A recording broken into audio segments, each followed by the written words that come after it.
are no longer owed anything. So we have, in monetizing our promissory obligations, the natural arrangement results in an obligation to pay for our consumption or production by retiring principal from circulation. That is, whatever we pay against our obligation is retired from circulation, and as such, it is no longer the rightful property of anyone, as it has no further value, because the promissory obligations of the people only have inherent value in the fact that they are a commitment to deliver value.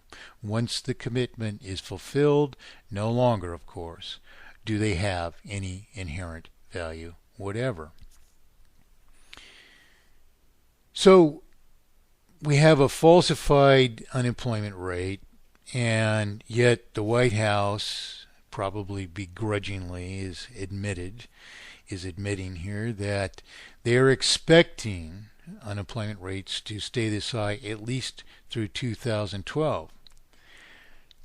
But conspicuously absent in this expression is any kind of indication of how the system is to recover from an accumulation of falsified indebtedness at an ever-escalating rate.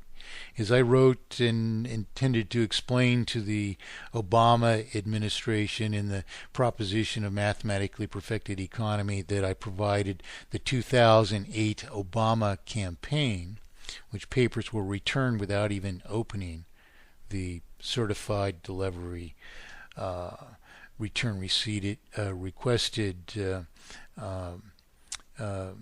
documents that I'd sent.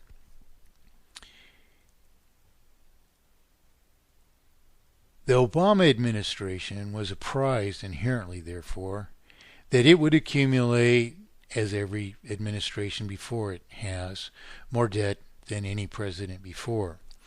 And largely this is simply because, as the private sector has already been saturated with all the debt that it can service, we have been made artificially, by this obfuscation of the currency, uncreditworthy at this terminal stage of the lifespan of the system, of the finite lifespan of the system.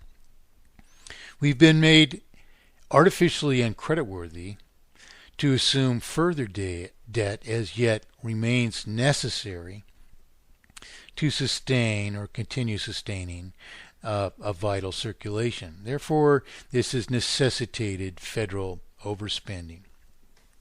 So, in all the bogus stimulus plans, which merely spend money into circulation so that we can pay it immediately out of circulation, and in servicing this monumental terminal sum of falsified indebtedness, there is no hope whatever but temporary suspension at the brink of terminal failure. How long these methods of what I've called artificial sustention can at least succeed in artificially extending the lifespan of the system. So this conspicuously absent effort or expression of possible recovery is of huge importance here, because in truth it's an admission that the federal government has either no clue how or no intention to provide for recovery, which means under every representative government in the world that our options are either to find a candidate who will serve the people, which means that we need so many such candidates in our legislative bodies as well, and failing that, our final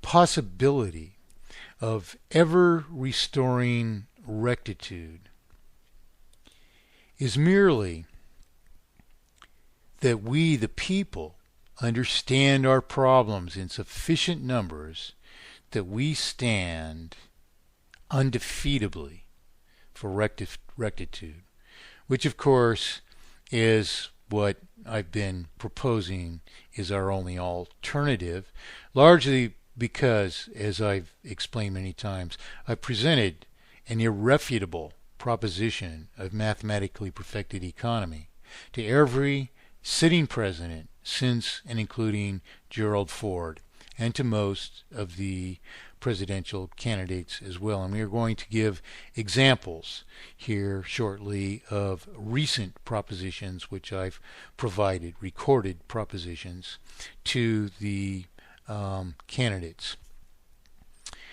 So, the article continues. The optics of a giant zero in the jobs column, more symbolically powerful perhaps than even a small decrease might have been. I don't know how they would possibly say that. Increase the pressure on President Obama as he prepares to deliver a major address on job creation next week.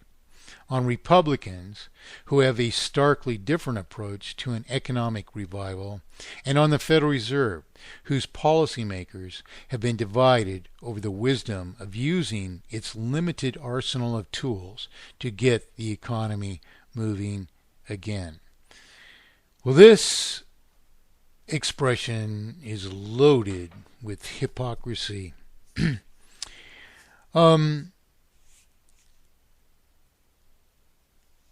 Obama is preparing to deliver a major address on job creation next week. What does this mean? You have an imposed system which has never even been subjected to the assent of the public in every country of the world. The Federal Reserve System was imposed upon the United States after the presidential elections of 1912, 100 years ago. 100 years ago. After the Democrat Party platform explicitly declared that the Democrats would not create a central bank. So we have a sitting Democrat president presiding over this unassented imposition of a falsified obfuscation of our currency, which can only result in terminal dispossession in the very conditions everywhere around us. And this person is to give an address on job creations despite a system which can only destroy jobs? What greater hypocrisy could you possibly have? Then it says on Republicans who have a starkly different approach to economic revival. What is that? How could they have a starkly different approach? Merely a different side of the same coin. Republican presidents likewise have simply ignored this proposition of mathematically perfected economy. I even provided the Reagan administration with computer models in 1983 and 4, which projected the present failure would transpire at approximately 2010 AD merely by borrowing principal and interest back into circulation and accumulating the sum of debt until the entire circulation was dedicated to servicing debt, leaving nothing whatever to sustain the industry and commerce which were obligated to do so. The model very accurately was simply replicating the processes of the system, the imposed, falsified system. It very accurately replicates this accumulation of debt. So what is the difference? The Republicans had proposed imposition of this unassented central banking system in their Aldrich Bill of 1912. Here, hundred years later, are they opposed to it? What is the difference? Both sides of the aisle are sustaining this incredible crime against the people, not only in the United States, but in every country of the world. And why? Because these criminals could not afford to have a single country of the world reject their obfuscation of the currency, reject their falsification of indebtedness, reject their imposition of interest as if property which wasn't even at stake of the banking system somehow justified interest and multiplied falsified indebtedness into the present terminal failure. If one country adopted mathematically perfected economy, the lie of banking and the lie of economy would collapse across the world. But the Republicans have no starkly different approach. They have no different approach whatsoever. George Bush attempted to bail out the banking system instead of the people. I mean, if you're just to bail someone out, why bail the banks out and not the people? You see, the reason they don't is basically to have to bail out the people, to have to restructure their debts as a transition of mathematically perfected economy would, basically admits the faults of the system. But so does to bail out the purported banking system, which is not all the banks, but all the peripheral banks which interface with the people, which, owing to the falsification of indebtedness, become falsely indebted themselves to the central banks. And so, as we are overburdened by this ever-escalating sum of falsified indebtedness, and we become incapable, eventually and inevitably, of servicing this escalating sum of falsified indebtedness, being as the intermediate banks, or these peripheral banks as I described them, are likewise obligated to continue servicing the debts to the central banking system, being deprived of the funds to do so in our inability to service the debt, the further accumulation of debt, the peripheral banks fail. So failing to the extent that they did, the Republicans rescued the banks, and Obama rescued the banks likewise. So is there even any fundamental difference whatsoever? Absolutely not. So this is just a lie, a starkly different approach. You know, the Republicans refuse to be accountable to a proposition of solution, just as the Democrats do. And so it is in every country of the world. And it says, this has increased the pressure likewise on the Federal Reserve.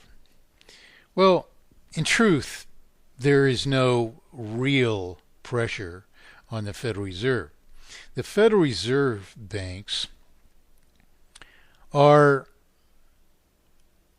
guaranteed that they can only make profit, and entirely undue profit, in the first part of the crime, by laundering all the principal that's ever merely published into existence into their unwarranted possession, whereas instead it should be retired from circulation, as it represents no actual property of the banking system whatsoever.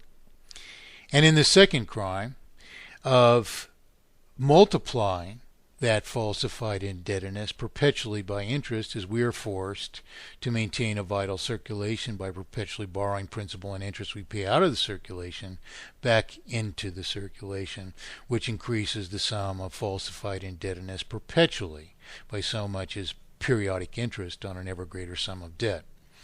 So the Federal Reserve can't lose, but in multiplying this sum of falsified indebtedness to its maximal possible extents,